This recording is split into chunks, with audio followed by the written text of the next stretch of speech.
Boa tarde, boa noite a todos os que nos acompanham aqui pela TV Democracia. Esta é a estreia do Balbúrdia Brasília, em pleno feriado, mas escolhemos exatamente dia 21 de abril, por ser, entre outras coisas, o aniversário de Brasília, onde estamos agora e que é, na verdade, essa capital é a síntese do país.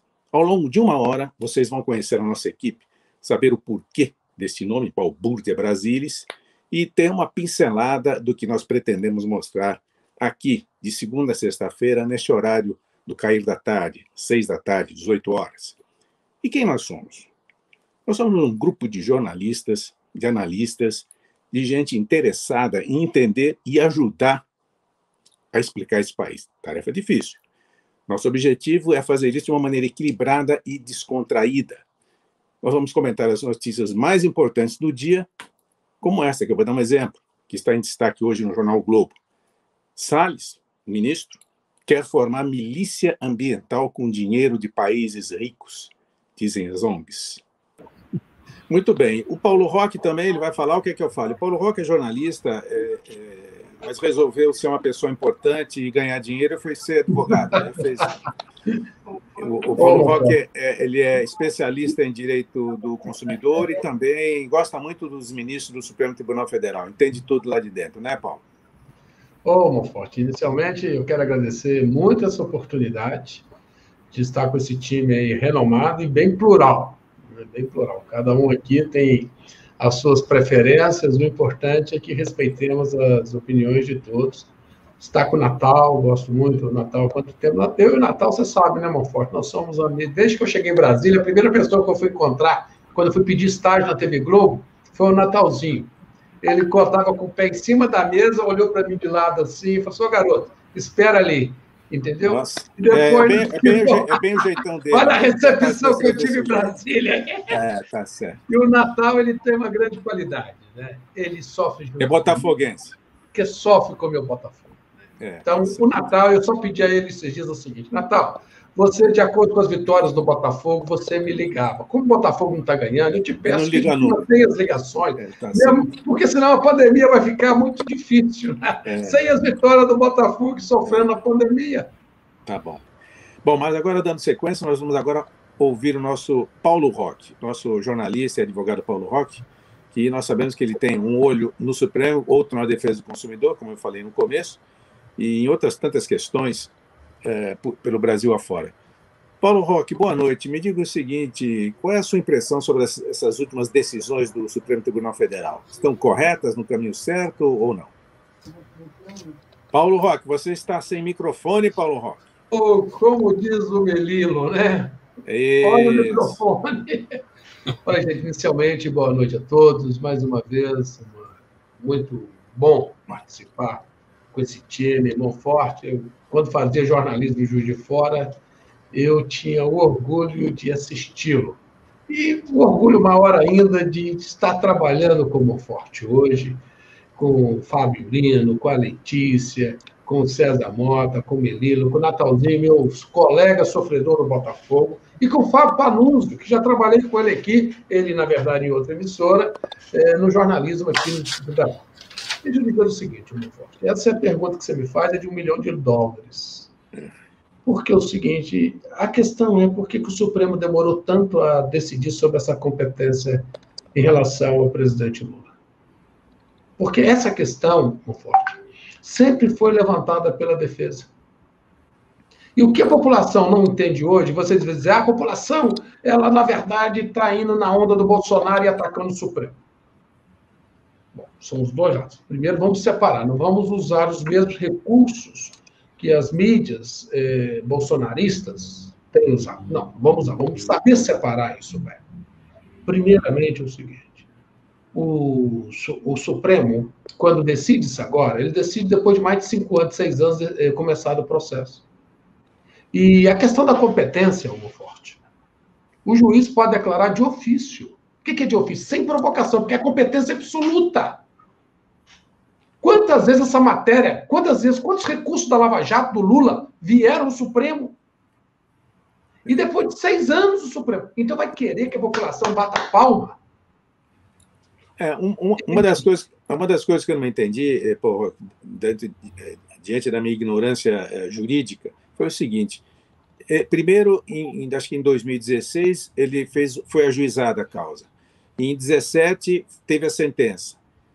Em todos os níveis, todas as instâncias, primeira, segunda, foi ao STJ, o Supremo passou batido, porque disse que realmente era competência lá de Curitiba. Lá no primeiro momento, isso era competente. De repente, sem mais nem menos, volta tudo e diz que não, que além de anular tudo, tirou a competência de Curitiba e agora vai demonizar o Moro. Hã? Vamos esquecer que o réu é o Lula. Vamos esquecer. Não se concebe que, numa situação dessa, você demore 5 anos para declarar o que você já podia ter declarado desde o primeiro momento. Porque o julgamento do Supremo foi de uma maioria enorme. Então é o seguinte, o que o Supremo está dizendo? Que isso era muito óbvio. Ora, se era tão óbvio assim, por que demorou tanto para declarar? Pois é. E aí o seguinte, o ministro Marco Aurélio, quando votou, ele colocou uma questão muito séria. Ele falou assim, com essa decisão, nós estamos, de certa maneira, desmoralizando todo o poder judiciário e desgastando todo o poder judiciário. O grande perdedor em toda essa história foi a credibilidade do poder judiciário. Pois é. Porque mais se tratando de uma matéria que poderia ter decidido desde o primeiro momento. É verdade, porque, na verdade, é o seguinte, é a falta de confiança que foi para o brejo, né? Porque o jurídico, a justiça está aí para pacificar os conflitos sociais. E, de repente, está montando esse tumulto a tal ponto que nós estamos discutindo aqui e dizendo que o Supremo, a parte jurídica da nação, está complicando ainda mais a nossa situação, que já não é difícil, já não é fácil. Exatamente. Paulo Roque, deixa eu pegar carona aqui no que o Monforte falou e já te propor uma questão e chamar um pouquinho o Melilo de volta para vocês dois falarem. Amanhã o Supremo volta a ter sessão, né? Hoje é feriado, não teve, mas amanhã ele volta a ter sessão. E na pauta, se eu não estou enganada, é a suspeição do Moro. O que é que vocês estão prevendo para a sessão de amanhã?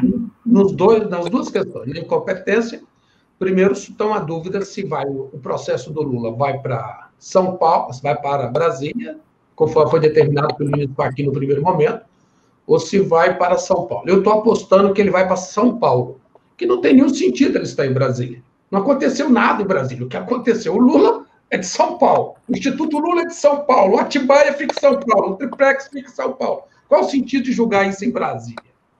Outra questão. Eu estou apostando que o Supremo também, plenário, vai declarar a suspeição do ministro Sérgio Moro. Estou apostando essas duas linhas. Ex-ministro. Agora, e fechando o que eu estava colocando anteriormente, esquece quem são os réus. A Suprema Corte Americana, ela, por vários momentos, ela mudou o quórum dela. Entrava o conservador, saiu o progressista, entrava o progressista, saiu o conservador. Um momento era mais progressista, outra hora ela era mais conservadora. Mas, Monforte, uma coisa muito impressionante na Suprema Corte Americana é que ela, não é porque mudava a maioria para conservadora ou para progressista, que aquela jurisprudência já formada, eles mexiam nela. Claro. Por conta de uma coisa, por conta da segurança jurídica. Evidente. Por conta, e me parece que o Supremo Tribunal tem que entender isso. Agora, falando uma frase final sobre o nosso Supremo. Perguntaram ao ministro do Tribunal Constitucional francês sobre o que ele achava do nosso Supremo Tribunal.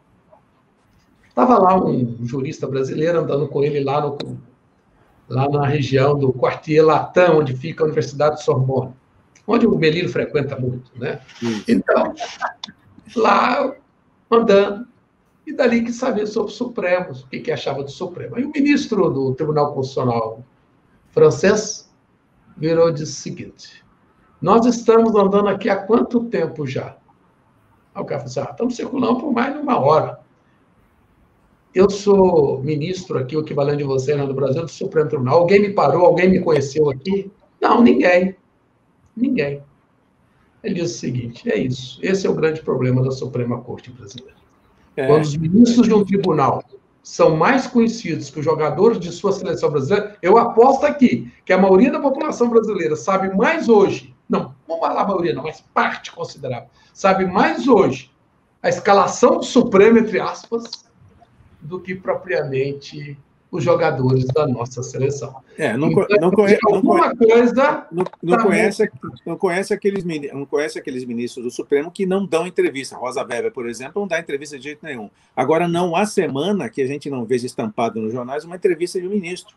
Não tem ministro da corte americana, francesa, que chega e dá entrevista para a televisão, dá entrevista de jornal, adianta seu voto, muitos deles adiantam o voto. Isso daí não é sério, não pode ser sério. Agora, posso fazer um comentário final aqui, ô Forte? Faz, porque o Melilo está nervoso já. Olha a cara dele de nervoso. Essas críticas todas, o Melilo é um grande amigo. Essas críticas todas que se faz ao Supremo Tribunal Federal têm entendido o seguinte: eu tenho conversado muito com parlamentares no Congresso que têm observado esses ataques do presidente Bolsonaro ao Supremo, pedindo impeachment de ministros. E lá tem uma sensação clara. Eles entendem, boa parte entende, que o Supremo tem exagerado. Entretanto, entendem também que o Supremo hoje é fundamental na contenção de um certo viés, de uma ânsia autoritária que domina o Executivo. Então, alguma reforma em relação aos poderes do Supremo, ela vai acontecer, mas não agora. Porque essa contenção agora do Supremo, ela viria num momento histórico muito ruim, porque, na verdade, acabaria dando oxigênio a más intenções em relação à nossa democracia. E hoje entende, há um consenso também, que o Supremo tem sido importantíssimo na contenção dessa ânsia autoritária.